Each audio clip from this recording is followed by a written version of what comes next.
There we go.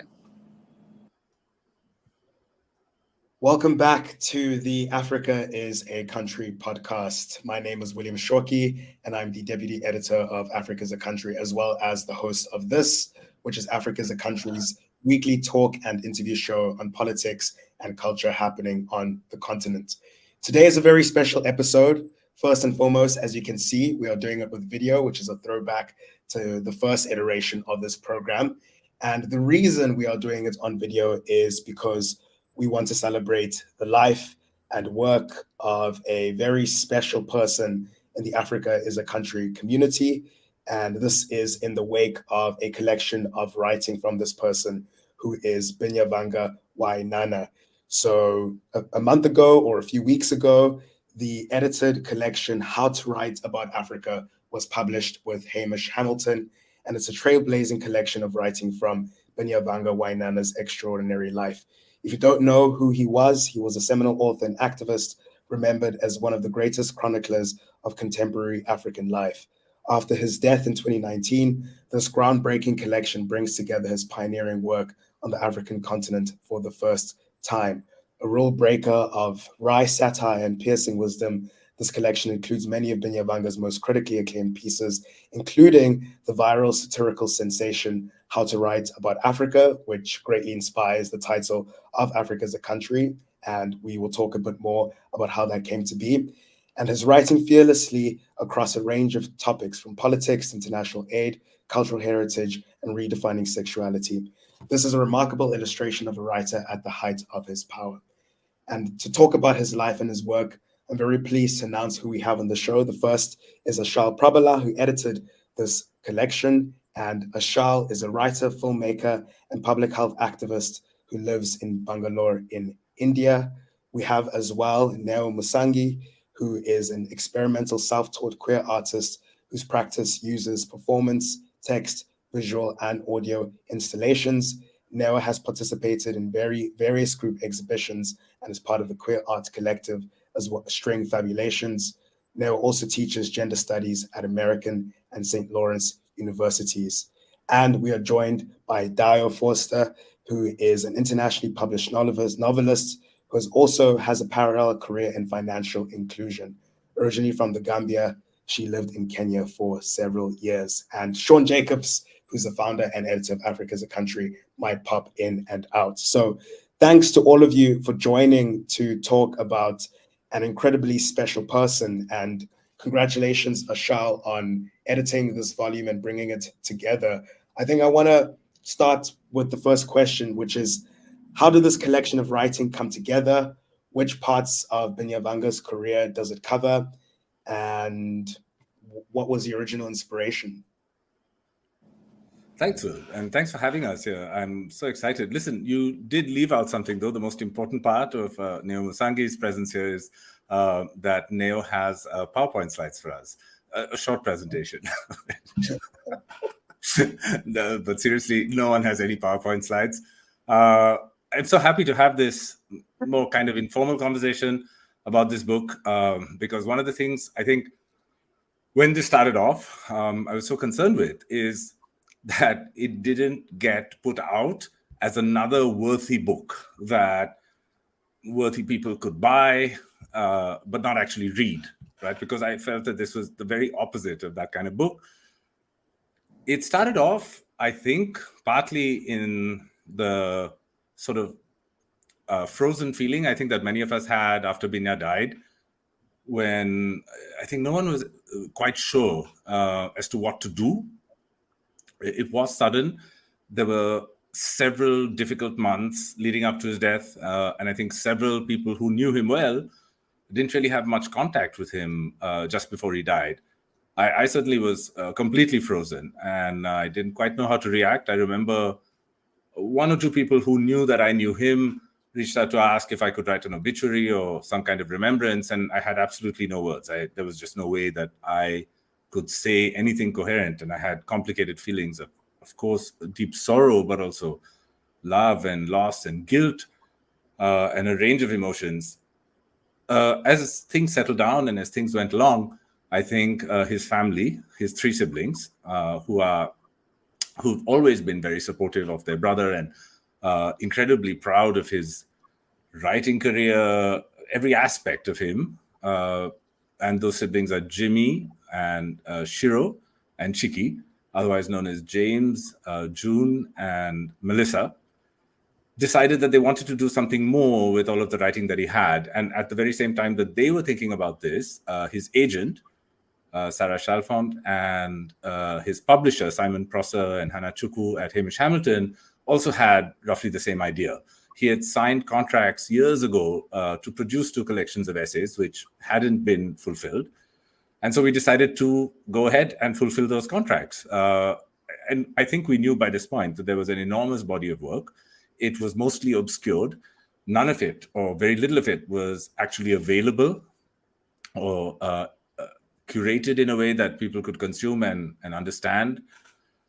And when we started putting it together, it was very clear that it was very easy to put together this one collection, which represents roughly about half the best work that he ever produced, a mixture of nonfiction and fiction. But it covers a span of 1996 to about 2008. So it's sort of the first half of his writing career. And in many ways also sort of the fun half, where work that he produced prior to becoming world famous, where he could take incredible chances because there was nothing to lose, and he often did. And so it turned out to be an absolute delight to edit and put together, and almost can't quite believe that something like this hadn't been done before, because we could have a very long time ago. I want to talk about the piece that made him famous in a second, but I think before that, when one reads the obituaries and commemorations to Binyavanga, Achal, you published the foreword to the edited collection with Africa as a Country recently. Now you wrote an obituary after he passed away, and it's just remarkable to read about how incredible a person Binyavanga was and the profound impact that he had on everyone he met. Now I'd like to read something from the obituary that you wrote after he died. You said, "Binyavanga Wainana taught me to love viciously, recklessly, and at a fast pace. Binya taught me that to love someone was also to commit to care work and to embrace a life of being conflicted." So I'm just interested to hear from all of you. When did you first encounter Binyavanga? When did you first meet him? What was that like? And what was it like after he passed away? And I'm aware, of course, it must be incredibly hard to speak about it, but what was it like? Yeah. Shall I go? I met Binyavanga in Kenya after I'd been living in the US, and I was trying to write for the first time as a grown-up. And at the time, they had published in Kenya the first volume, 20, and we're running essentially evenings in one of the cafes in Nairobi, where you could turn up with a piece of work and stand up and just read it out loud. Now, I'd never come across anything like this before. I turned up, I didn't know a soul, and there was Binyavanga in his element at a table, full of tales, full of humor, full of belly rolling laughs, and welcoming everybody, curious about me, wanting to find out about me, opening doors, allowing me to write, and it was a time of a kind of opening of we've all been given permission to figure out how to write and how to approach what we wanted to say. And my first impression of Binyavanga was, wow, who's this person? What is he doing? Because he was generous to a fault. He was able to include people who he had never met just because he wanted to be kind. He was able to give of himself in a way I actually had never come across before. And that basically created a community of people I've kept in touch with to this day, other writers who probably started writing around the same time as well, including Muthoni Garland, who's now a very, very close and dear friend. And so the community that Binya created in Nairobi at this time just became a vibrant community that kickstarted lots of people's long-term interest in writing and friendships. Thanks, Dayo. Now, would you like to say some words? I mean, I honestly can't remember when I met Binya, which is really strange. Of course, as a student of literature, I met Binya through his work when he started Kwani or with others. And much later, I remember meeting Binya at a bar in Joburg. And I had gone out with my curator artist friend, and we went to a gay bar, obviously. And Binyavanga just shows up, and he already knew I already knew who he was. So we had this kind of like weird, estranged Kenyan moment of bonding and just feeling like, oh yeah, it's nice to be in Joburg. We can be at a gay bar, like really mediocre stuff. So, and I think that's the first time that I saw Binya dance. And I was so offended by how he could not coordinate his body. I was like, what kind of African are you that you can't dance? But you love dancing, right? So he had I keep telling people that Binya had 2 left feet, and he would always get up to dance, and everybody's looking at him, and I'm kind of feeling like, you're so embarrassing, sit down. So yeah, I met Binya through that. But as I've said before, I think Binya became a very, very dear, close friend of mine. And every time I hung out with these other close friends, I always felt odd that I did not belong to this group. I think in some ways, in the literati crowd, I was one of his kind of younger friends. So yeah, and I think in his kind of last decade, that friendship morphed into kind of something that meant a lot to me and to him as well. Yeah, so that's it. I can't remember when I first met him in person. That's funny because Achal, I think if I'm not mistaken, the incredible story that you recount in your foreword of how you and 2 others, one of them being Binyavanga, landed up at the Village in London, which was also a gay bar, which seems to be the running theme of meeting Binya stories. Can you tell us how you first met him? Yeah, that is a funny story. It does seem to be a theme as well. Unbelievably, and the truth is, I haven't said this to anybody because I don't think anyone would actually believe it. But unbelievably, the very first time that I met Binya was when he wrote me an email out of the blue because he had read a story, the Sunday Times in South Africa. I lived in Joburg at the time. The Sunday Times kind of allowed I and a wonderful person called Cascarino Valentine, who's Cameroonian, living in Joburg, and now Benedictine monk in Rome.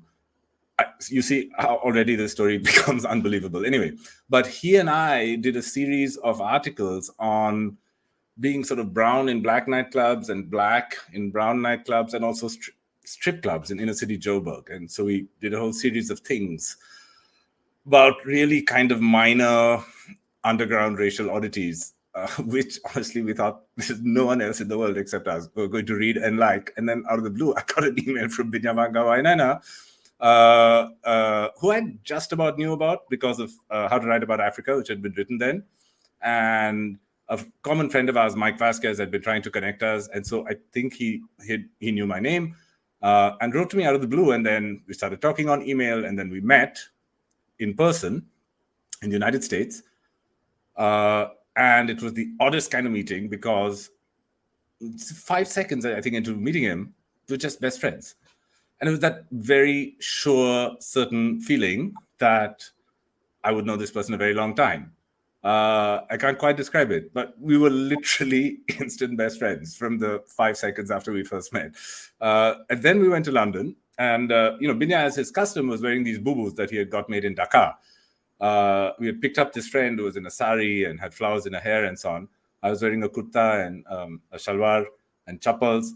And this really kind man who was actually, I think, black and British at the gay bar just refused to let us in because he was convinced that we were lost. And there was like strippers sort of this far away from our face. So we were trying to tell him, yes, we know. We just have to get to a birthday party downstairs. And he was being so kind, though. And he was just saying, I promise you, you don't. This is not where you are trying to get to. Because that's that here, my kindred spirits, 3 tropical people in tropical costume, completely lost in Big Bad London. It was hilarious. It was really, really hilarious. I'll never forget that one moment. That's an excellent story. I want to bring in Sean Jacobs, who's largely been behind the scenes operating the stream for us, to tell us how he met Binya. You're on mute, Sean. You're still on mute, Sean. Terrible. I'm sitting behind the scenes, trying to make everything feel and look perfect, and then I put myself on mute.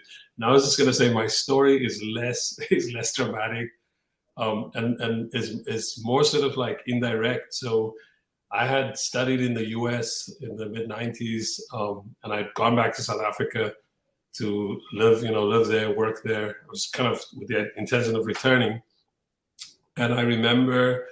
On weekends, the quality of newspapers in South Africa, some people are going to hate me for this, is terrible. So the weekend newspapers are particularly terrible. And there was one newspaper in Cape Town that it had a section, like the TV listing section and the social pages, and sort of buried in the middle of it somewhere was a food column by a Kenyan writer. And I was like, who the hell is this guy? Because the writing, it was, after a while, I just didn't like the writing in the local press, but I would go and buy this very bad newspaper. Somebody's going to figure this out, what newspaper I'm talking about, and would literally like make a byline for that part of the newspaper because I knew this, and it wasn't a big column. And then later on, I started seeing him around the city, and then it turns out he was kind of connected to Chimurenga, which is a literary magazine out of Cape Town by Tone Jabe and a group of other people, Graham Aronson. I understand he shared a house with Graham at some point. So that's how I sort of, so my relationship with him wasn't never that close, but just to be around that kind of energy. This is thing that Dayo's describing, arriving at the readings and just noticing this massive energy. So it's just to say, I discovered him, I suppose, more on the page, and then when I met him, he didn't disappoint, because sometimes you meet people, and he wasn't necessarily a hero, but you meet people, and then it turns out they're not, what they look on the page. And Binyavanga wasn't like that. There was like a realness to him. Thinking about Binyavanga on the page, it's interesting, Sean, you talk about his food writing, which is only something that I myself discovered was a significant part of his oeuvre after he'd passed away. Of course, the How to Write About Africa essay from 2005 is the most seminal of his writing. But Achal, you were describing earlier also that his earlier stuff is his most fun stuff. It's his most experimental stuff. Dayo describing how Binya, in personality and in writing, sort of gave everyone permission to be writers, and I'm just curious to hear a bit more about that aspect of Binya's writing. What does it consist in? Why was he more than the How to Write About Africa essay, and why should we care about that earlier work? I think he was just curious about everything. So at one point, for example, I was born in the Gambia, and there was a literary festival of some sort in the Gambia, and the Gambia is is the smallest African mainland country, and in many ways it hadn't quite caught up with the rest of the world. So Binya came to this literary festival, and it's just insatiable curiosity. So one of the things, he would notice things that, of course, I never noticed because I grew up there. So as in, like in the 50s, what we have as our way of doing outdoor adverts was basically you build a wall and you paint the advert on the wall. And I remember Binya pointing this out to me, and basically his shoulders were shaking with laughter, just like, I cannot believe you live in a country like this. And at the same time, it was just what he was observing all around. He would spot a young poet. This is in a completely different country. He would spot a young poet and say, oh, you've got talent. Come and talk to me. Just random people. And he was very much a connector. So he did this. If you have a spark of anything, a spark of any aspect of life that was slightly different, he would find it in Nairobi. He introduced us to so come on, let's go into what they call the slums. Let's go into poorer areas. Let's go and find out more about Sheng. Let's go and talk to musicians and find out how they write their lyrics.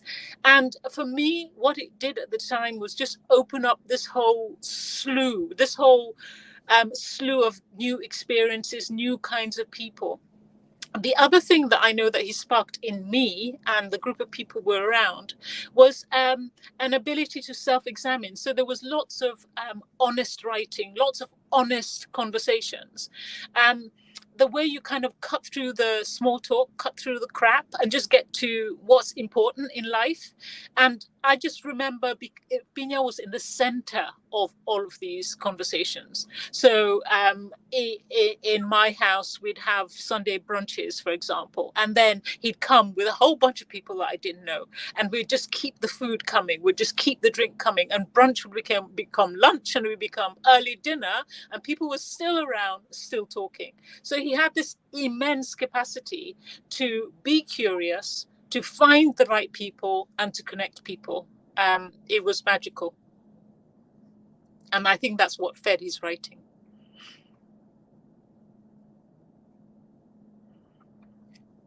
Now, would you like to add to that? I mean, in your, just the way in which seeing came together around Binya, from that intellectual curiosity that Dayo mentioned. You said when you'd first met him, Binya already knew who you were, what you were about, took you seriously, even before knowing you intimately. Do you think that's something that embodied his writing, as Dayo's describing, that deep curiosity and just a genuine openness to the world around him, to experiencing it on its own terms, to being absorbed in it? I think one of Binya's unspoken kind of lamentations was how other people that were in the writing circles or in the academy did not see the intellectual work of people that were doing work with the hip-hop artists, for instance. Like when he started going to Dandora and he was interested in what they were making. Or at another instance that we kind of had a fallout, but he went to Senegal and he would just find these furniture makers by the roadside, and the next thing is committing to taking them to school in Joburg. For some reason, he was always taking people to school in Joburg to go kind of refine their craft. And he had a deep pain about how other people did not take this work seriously, how other people did not take the intellectual labor of kind of craftsmen or people who lived in formal settlements seriously, and that there was an idea of kind of what is the canon of knowledge making. I think I had a lot of respect for him for doing that work, because I mean, sometimes, of course, as most of his friends knew, that he would take you to places that you totally did not feel safe in. It would take me to downtown Nairobi, which is a place that I don't choose to go to, but then he would insist that there's something happening there. And I think that's a really important way of co-creating knowledge, that he had a weird way of getting into spaces that most people would not get into. And I remember one time I kept reminding him that he was a Babi. Now, Babi in Nairobi speak is a child who's born of either middle class or upper middle class Nairobi parents. And usually, as Kenyans, we kind of, you can look for signs of somebody who has grown up, in money. And I kept reminding Binya that, you are Bobby, and I feel like you are risking my life. When I go to places that don't feel safe with you, then I'm going to get attacked because of you, because you look like you have money, even when I know you don't have money. And I think that's the one way that he gathered us. He gathered people in ways that I don't think we've found anyone else who can do that yet. And I don't think that can be replaced, but at the same time, I think it's something that the Kenyan cultural scene generally is lacking at the moment since Binya's death. That there are people that I met through Binya that if we do not repair this, I might not meet again, even when their work was really important. I might never see them again. I might never sit with them. We might never have, taskers and dinners and Binya's prolonged, delayed food, messy kitchen, kind of thing. And I really, as a friend, I think I miss that the most. That I want people to gather in the ways that Binya gathered us. I want to meet Binya's other friends or names that I've known about, even in his absence. Yeah, a roundabout way of saying that. I think that was beautifully said. And just reading the details of these large, grand feasts that Binya put together, and I think, as you described, Noah, by the time the food was ready, everyone had already had tons of tuskers and were drunk, and it's just this remarkable capacity, as everyone is saying, to build community around him. Achal, what do you think Binya's vision for writing was? He and a bunch of other people started this journal in Kenya called Kwani, which means so what. What do you think he wanted that journal to achieve? How do you think he thought of the circle of influence that he had as a way to realize a vision of writing? Did he actually have that? Am I imputing that on him? But if he did, what do you think it was?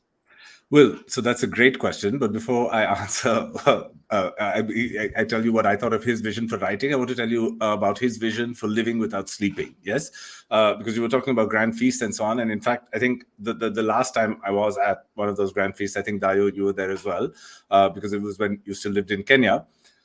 I have to say that every single time I met him, and it did not matter where we were, in which continent, in which country, what city, and we did meet, in many continents, many countries, many cities. The one thing that I've consistently wanted to do, I could actually feel it, and I began to preemptively feel it, as sort of like almost like some kind of PTSD in reverse, is to sleep. Because every time I met him, there was too much to talk about, too much to do, and there was no sleep involved in it somehow. I don't know how, And so what I do remember distinctly is every single time I met him, I would leave. Sometimes I'd have to just extricate myself in order to go to sleep, or I'd actually just go away to another country just so that I could go to sleep. It was amazing, but also incredibly exhausting. I have literally no idea how he did any of that. It's just, I feel tired even now just thinking about that. And on his taste for furniture, I just wanted to say, and the insatiable curiosity that Dayo referred to.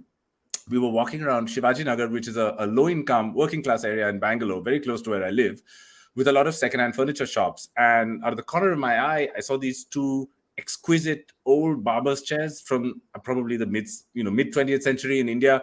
They were made with walnut wood and had this distressed green leather and chrome, and they were gleaming and they were beautiful and they were on the road.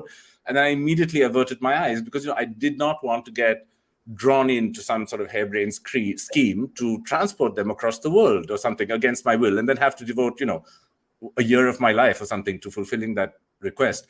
But Binya was very, he was very observant. And so he saw me quickly avert my eyes, immediately saw those chairs, and I could see the plan forming in his head. And I was so mean to him. I remember that particular instance. I said, absolutely not. I'm not doing anything with these chairs. I am not sending them, to Bard College in upstate New York. These chairs, they literally look like elephants. They weigh a ton. They're barber's chairs, right? And But I remember I was at such panic because there's no way. And I shouted at him, actually. I was really rude. And he was completely taken aback. But it was exactly what he was planning in his mind, right? Which was, I'll buy these chairs. You find a way to ship them to me upstate New York. Like, I mean, something that like weighs as much as, like a small ship or something like that. So it was hilarious, though. Look, I want to say when we started talking about writing, we were talking about his interest in food. Sean's very early interest in Binyavanga being through food columns. The curiosity about that time is that he was in Cape Town, which is ostensibly not a particularly friendly city to African food, right? In fact, he ran a catering business, and one of the reasons he had to stop it was his clientele included people like very wealthy housewives in Constantia, one of whom once asked him, along with catering, as he brought the food, if he could serve the food in a loincloth, because she felt it might be more authentic, which was one of his more frustrating moments. But he was also quoted very often as an authority on food. So he became the kind of guy that you went to get an idea of, what Ethiopian food was like. Or, he dabbled in this idea of a sort of Pan-African cuisine that he was constantly trying, experimenting with multiple different ways. And I have to say, what is so unusual about this book, in fact, I know that Sean or someone else there has, a couple of images from the book. And one of the things that I think is so astonishing about this book is that the first tenth of it, at least a tenth of this book, is devoted to essays about the life of food. I mean, truly about literally the sort of lusciousness of prawns on the Cameroonian coast, and somehow also the lusciousness of the people involved in shelling them and making them, and then actual recipes in order to make them. I'm not sure that there's an anthology of writing anywhere that combines that sort of depth into recipes and the life of food, along with an essay on the political situation in Togo in 2010. So I think that kind of range, it was really astonishing. The surprising nature of his really deep, sustained interest in a thing like food, but then also in a thing like the construction, the market for female undergarments and the peculiarities of the way bras are wired in Togo, which appears in an essay on Togo and is given sort of equal importance to, for instance, the sort of kleptocratic political autocracy that runs the country, right? So there are two things he concentrates on there: football, which is sort of the sideshow, bras, which are sort of like the main piece, and politics, which are the other main piece. No, it's not even possible, I think, to conceive of a serious writer going to a country and writing that essay. It's simply... it's not conceivable. It's not something that anyone would do. No one else would get away with except for him. When we started putting together this book, I think thought of it as a bit of an act of love, just personally and honestly, also maybe something driven by a little bit of guilt on my part. I knew that very quickly into it. I'd spent just a couple of months on it at that point to know that I wasn't doing it as an act of love. It wasn't out of a duty to him. It was out of a duty to art. The work is exceptional. I mean, it was exceptional in a way which I was even maybe slightly blinded to because we did know each other well. It's very hard, I think, in a way to consistently admire the work of somebody who's also a very close friend. I mean, I knew he was a good writer. I just did not know he was this exceptional. And I don't think it's some kind of, romantic haze after his death. It's exceptional. I haven't genuinely ever read, to this date, essays with that kind of confidence and dexterity and magnanimity in terms of what he was allowing other people to experience and the interest in other people's lived experience. They really took my breath away, honestly. I burst into tears on more than one occasion, just reading the work and trying to edit it and compile it and shape it into some form that people who don't know Binyavanga at all could see and digest. And I do have to say that the same kinds of qualities that he tried to encourage in other writers, it was a delight to see him displaying how to use those qualities himself. I often thought he spent far too much time in cultivating a sort of writership. Many people talk about growing a readership, right? Like it's a very sort of middle class value in terms of encouraging people to read. But I think Binyavanga's project was encouraging a writership.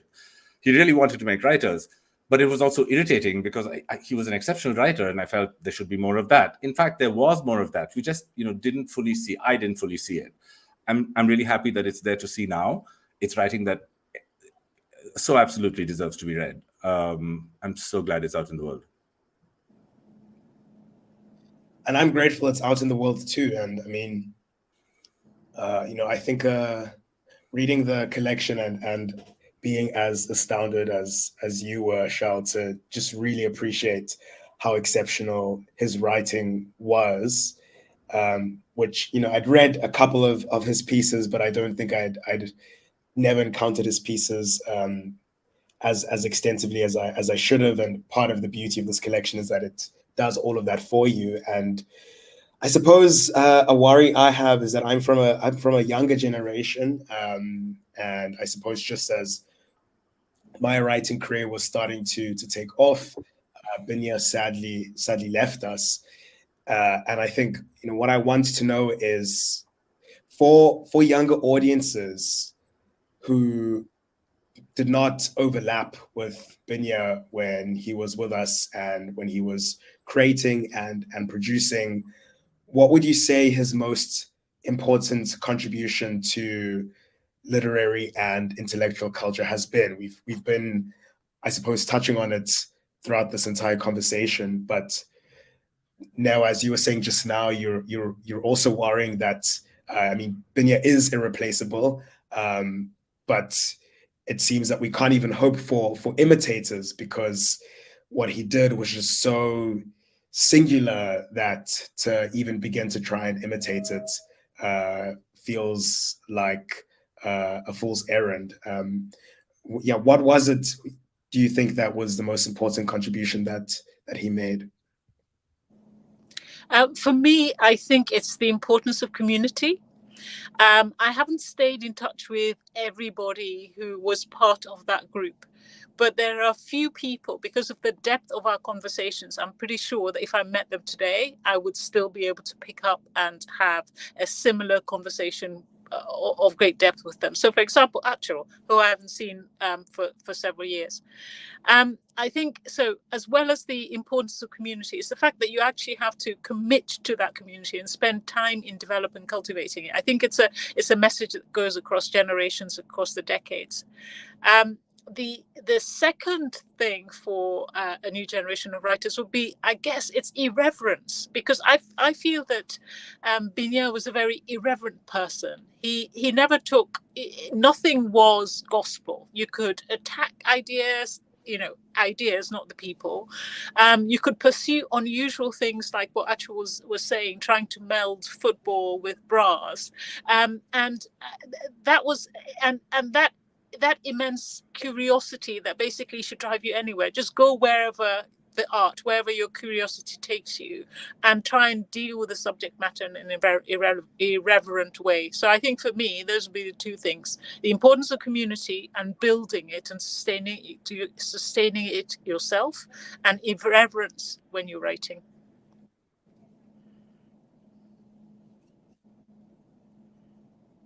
What would it be for you now?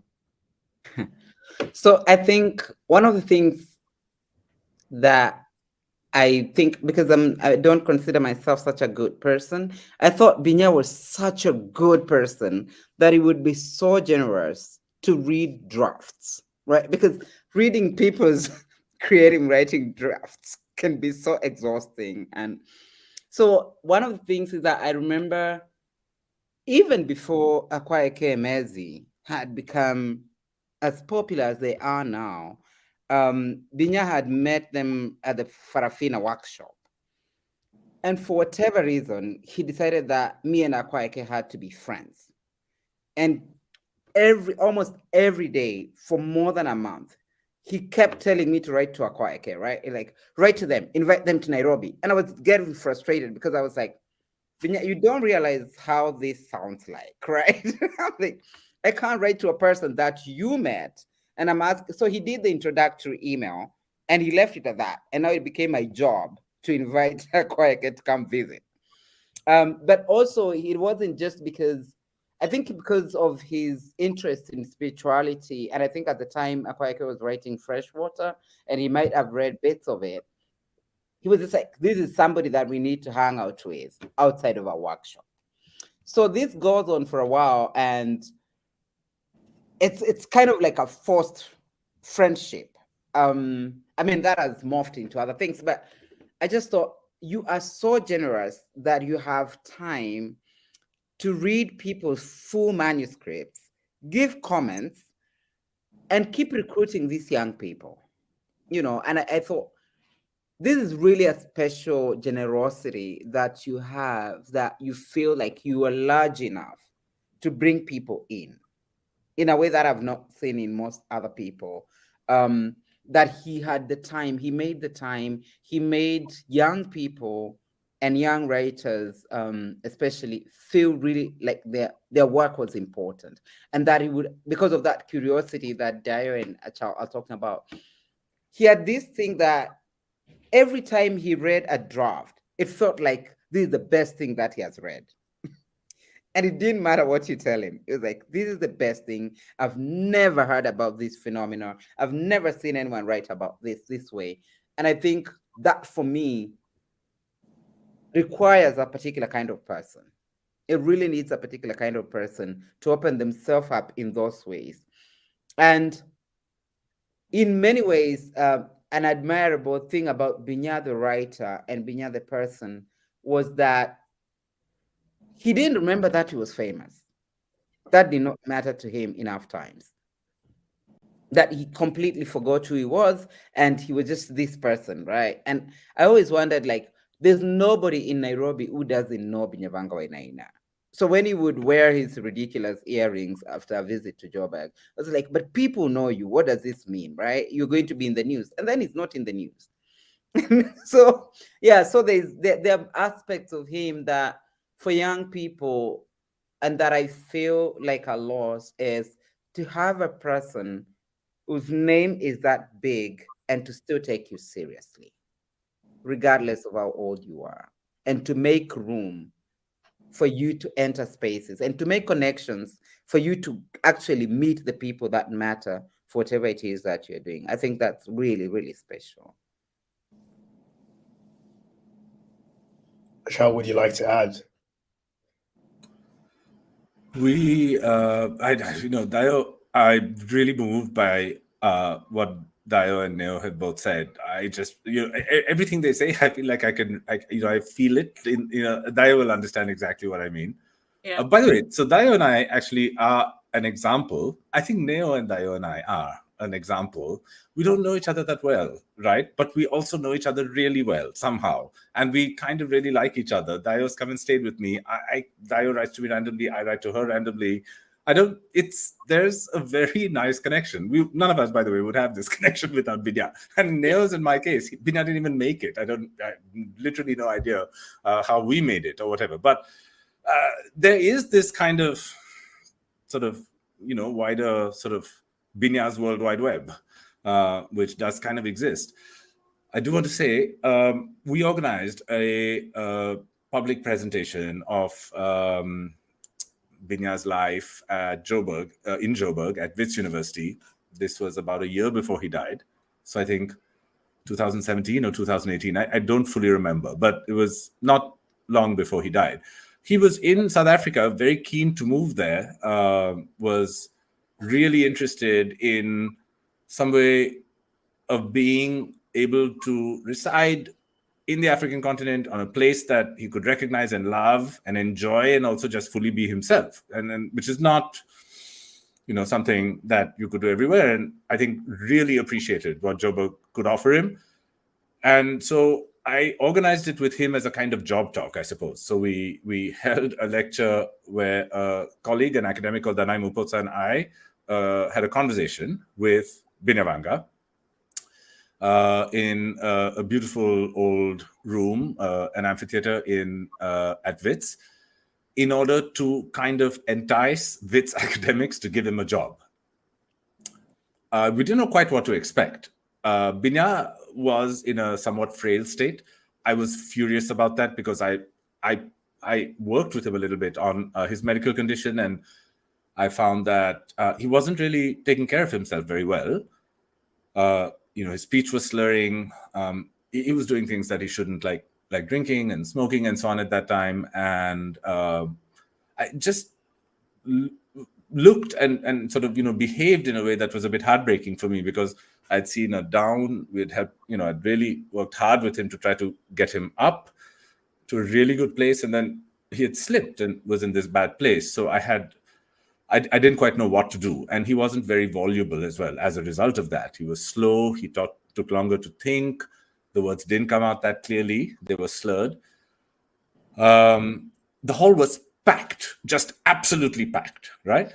And it was almost overwhelmingly packed with really young, really queer people from Joburg and South Africa, of all of whom the only thing that they knew about Binyavanga was that he is the author of I'm a Homosexual Mom, which I say, by the way, is not in How to Write About Africa, this collection of essays, because it appeared later. That's an essay he wrote later in his life, and that's for a second volume when that's out. But I was kind of astounded by this, right? I mean, these are people who might not even have known that he had written How to Write About Africa. I mean, they were 15 or they were 16. These are post-millennials. And then a lot of other kinds of young people as well. But they kind of cheered him on. It was almost like being in a church. That's the best way I could describe this. It was like being in a church. So Binya would, stutter and then fail and sort of stumble. And then there'd be a kind of, roar of support from the crowd. Or there'd be sighs if he cried. It was really like being in a church and watching some sort of very loved pastor or something like that deliver his last sermon, and a whole sort of flock of congregants who were just hanging on every single word and sort of moving with him and somehow feeling him in some level that I could not even understand. But it was incredible to watch, right? And so this was one of the most beautiful and confounding things about his career, is that he had these two essays, How to Write About Africa and I'm a Homosexual Mom, which I think straight-jacketed him and what people thought of him into this idea of, the person who speaks back to the colony, or the polemic writer, the confessional writer, that sort of thing, which was very limiting, which, is clearly recognizable the moment you open this book. But there was a beauty in it as well. I mean, the deep kind of love that those essays inspired, it's not something that you can't open up a thing today. I mean, just last week, the events connected to How to Write About Africa. There's a new book, literally called, I think, Africa is Not a Country, which got reviews in the New York Times and every publication around the world that was inspired by Binyavanga's essay.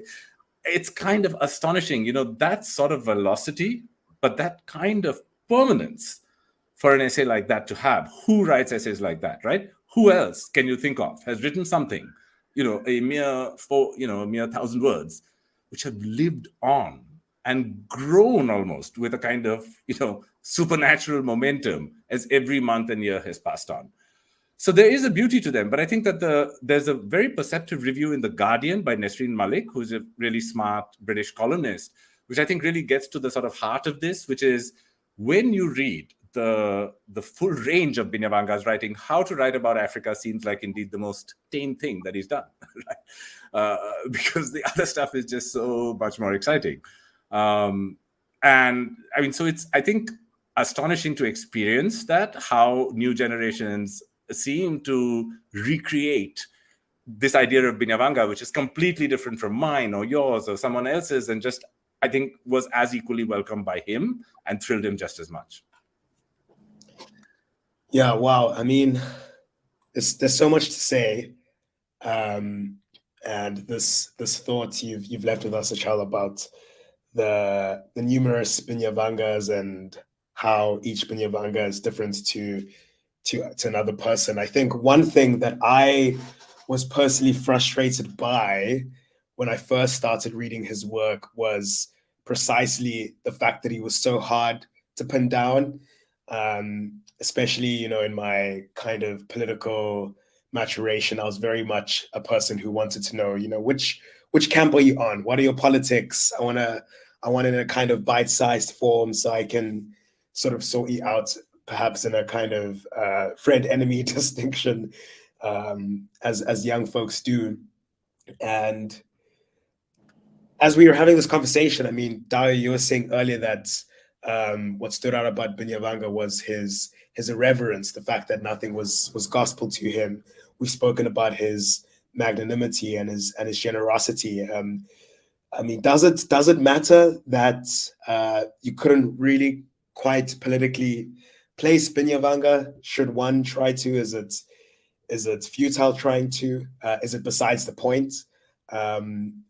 What do we make of his politics? Is that even something to care about? I think he showed us how to be restless when we were seeking for the truth. So, of course, he did his own self-examination to try and understand himself. And I think he encouraged truth-seeking in the people around him. So those would be the ways of thinking about his lasting impact on the community and the people he knew well, I think.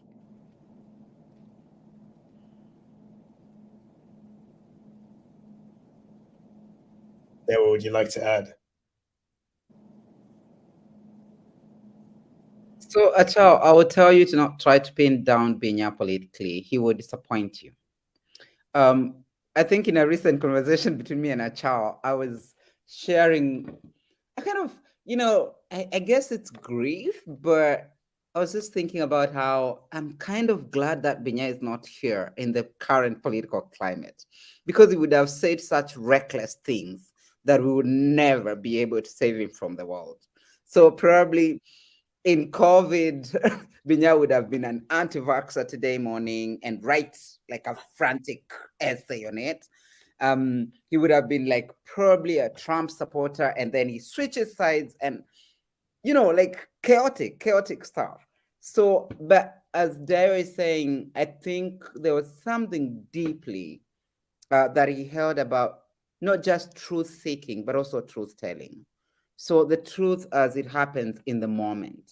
And I think that has had big implications for him, at least if I can speak for like Kenya and parts of the rest of Africa, that because of the way that he seeks truth, then Binya has become something that the rest of us don't think he is.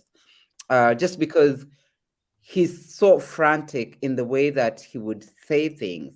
He would tweet and tweet in the moment, right? And he could probably we'll just call you a liar. And then after that, he would think about it and then he will come back. But the time he's coming back to say that you're really not a liar because he has done so much investigative work, the lie has already gone out. So I think there's something that he teaches us about curiosity in deep ways, and curiosity that's not structured in ways that need to cement truth as a thing that can only exist within, you are leftist or you are Marxist or you are a right winger, like to actually tell what is in the way that you experience it in the moment. And I think that's really important. Yes, he certainly would have found the last presidential election very interesting. He would have had things to say about the Kenyan dynasty. He would have had many things. So one of the things was in the post-election violence, there was a group of us who then started to investigate and write stories about what had happened and to go around the country seeking out these stories. And I remember the one thing, again, it's that kind of excitement about stuff. So one of the stories that came out was that there was this small community in Westlands where a group of people who were from different ethnic groups in Kenya had decided to protect their community, and he wanted a story about them. So I went and I met people who I didn't know, and I tried to understand what made this community tick over the post-election violence. Why did you stay together? How did you do it?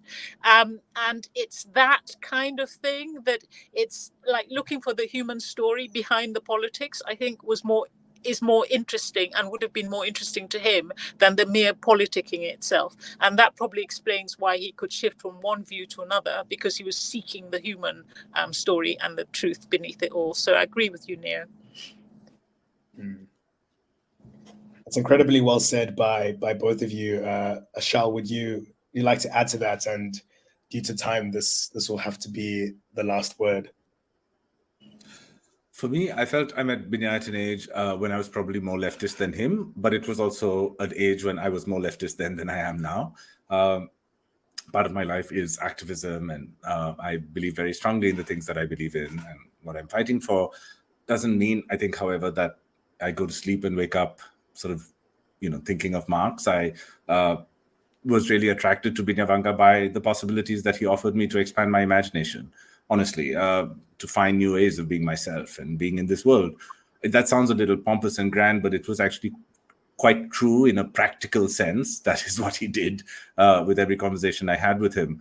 And so I don't think I went to him with an idea of having my politics affirmed or anything like that, which is why I wasn't disappointed. I think I was also not Kenyan, and I think that there were some rifts around his political positions in Kenya around the election violence of 2007 and 8 and subsequently and so forth that I think were very, minor grades of difference, but I think could have been could have hurt far more, I think, if you were Kenyan and, you were participating in that kind of system, which I think would have affected me differently, I suppose, because I just didn't feel it as immediately or as intensely. And so I don't think for me it was ever a kind of problem in some sense that Binya might have often libertarian views or right-wing views. One of the points of connection that we had, and I think this was just so meaningful for me, and this is a really absurd example, so please forgive me for it, is a mutual love then of a short-lived Russian magazine called The Exile, which was published out of Moscow, a ridiculous publication, which sort of skewered everyone and everything, and had a contest every year for the worst foreign correspondent award, which somehow always went to whoever was working at the New York Times, who, for their work, for their efforts, would get rewarded with being hit with a pie. I think it was full of horse semen or something like that. This was an annual contest. I only say this, I know this is disgusting, but I only say this because it was an absurd publication with an absurd sense of humor about newly liberated non-communist Russia of the 90s. And we were obsessed with it. We read every single thing on there. We'd go through the archives of it. We'd look at restaurant reviews. And it was a fantastic magazine. And it was really worth sort of being obsessed over. But I couldn't have thought of anyone better to obsess over it with than Binyavanga Wainana from Nairobi, because somehow I think our sort of kindred spirit for this magazine was more important to me almost than, I'm sure I could find fans of it in New York, but they just wouldn't have been interesting to talk to about it. So for me, that idea of kind of fearlessly grappling with the entire world and people in it without thinking too much and allowing instinct to take over and to do the work of life was actually a really important lesson. And I'd like to carry that forward even now, I think, because it was evidence, I think, of what Dayo talked of earlier, his fundamental generosity, right? I mean, the ability to be able to look at you and not form the kinds of preconceptions. I mean, we all form preconceptions about everybody, right? But, God knows, and I say this as a member of the tribe, leftists, they're doing this so much. I mean, you look at people, you've got like whole judgments, right, until the end of your life that have been, written out in your head about them. But you never had that. And what a better way to live, right? That is something I adored about him, and I'd like to cultivate it myself.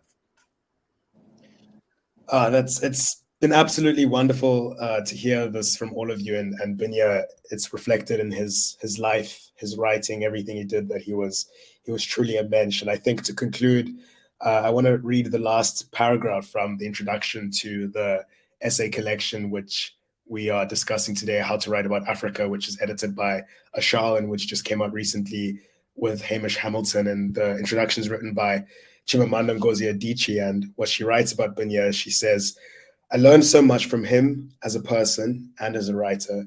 His humor and mischief, his wit, his generosity, his optimism, his kindness, his astonishing brilliance, his contradictions, his vulnerability, and his open, aching humanness. He was one of the greatest minds I have ever known. He was one of those rare people whose unique complexity is so difficult to fully express that I cannot help but resort to boring language. He was an original. And I think, as everyone has been discussing today, Binya was able to see the originality in every person, and may he rest his peace, may his memory be a blessing, and may we all continue to learn from him. Thank you all so much for coming on today to talk about Binyavanga. And thank you to you, our listeners, for tuning in. You're listening to the Africa as a Country podcast. I've been in conversation with Neo Musangi, Dayo Forster, and Achal Prabhala. And thanks very much to Sean Jacobs, who produced this episode. He was behind the scenes, other than a quick cameo. And listen to the podcast on whichever platform you do. Find this on YouTube as well. And we will see you next time. Goodbye. Bye. Bye-bye.